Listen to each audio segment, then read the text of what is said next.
Bonjour, jeudi 28 novembre 2024.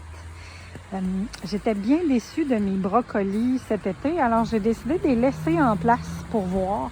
Je veux vous montrer aujourd'hui que malgré qu'on est rendu au mois de novembre, ça pousse encore. Puis je vais vous le montrer aussi avec mes kales. Toutes ces petites feuilles-là, ils n'étaient pas là il y a 2 semaines. Ça pousse vraiment. J'avais des grosses feuilles. Je l'ai déménagé en plus. J'ai enlevé les grosses feuilles, puis il s'est mis à pousser des petites feuilles. Ça, c'était tout là, par exemple. Ça, je vais finir par les récolter, là, mais on voit qu'ils ne souffrent pas du tout, les kales. Puis regardez mes brocolis. Donc, les petites feuilles sont encore très belles. Puis, je vais vous montrer. Regardez. Il va manger des brocolis. Ils sont pas gros, là, tu sais, mais... il y a encore des très belles feuilles qui restent. C'est vraiment plein de nouvelles pousses. Puis ça, c'est bon, là, tu sais. Même si c'est pas complètement ouvert. Là, j'ai probablement joué dans la terre. Je l'ai sali un peu. Mais j'ai encore plein de belles petites pousses que je peux manger. Je peux me faire des chips avec ça. Même avec ça. Je peux couper les bouts, manger ça, faire sauter ça. Je vais vous montrer. J'en ai d'autres qui étaient un petit peu plus matures, un peu plus loin. Là, j'ai encore du kale. Ça pousse. C'est des petites pousses. C'est des petites affaires. Lui, il était gros, par exemple. Il y en a plein. C'est un brocoli que... Il y a vraiment des belles feuilles depuis longtemps, mais j'avais pas de rosette. Puis là, crème mine, mais on dirait qu'elle s'en vient, là. Tu sais, le 28 novembre, ça pousse encore. Oh non, c'est peut-être une feuille, finalement. En tout cas, bref, ça pousse encore. Il y a même des insectes qui mangent encore mes feuilles.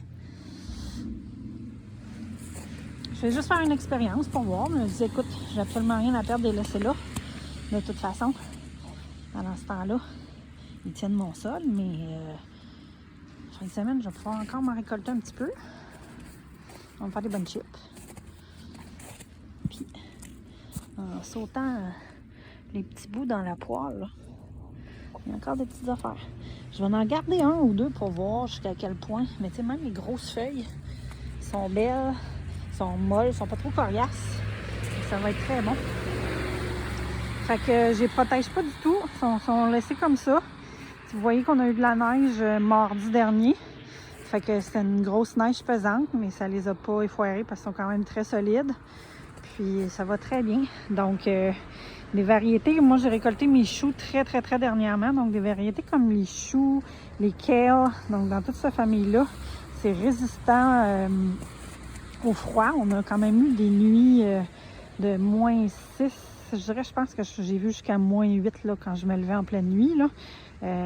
Donc, c'est quand même des froids pas pires.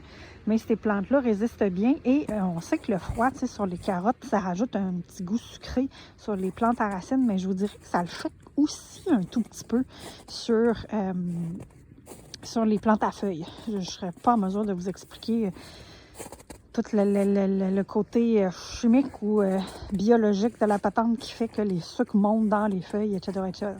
Mais c'est vraiment le cas et ça fait quelque chose de très bon. Fait qu'on peut se garder un plant ou deux puis venir grignoter une fois par semaine quelques feuilles pour les repas. C'est super le fun. Fait que je voulais vous montrer ça aujourd'hui. À la prochaine!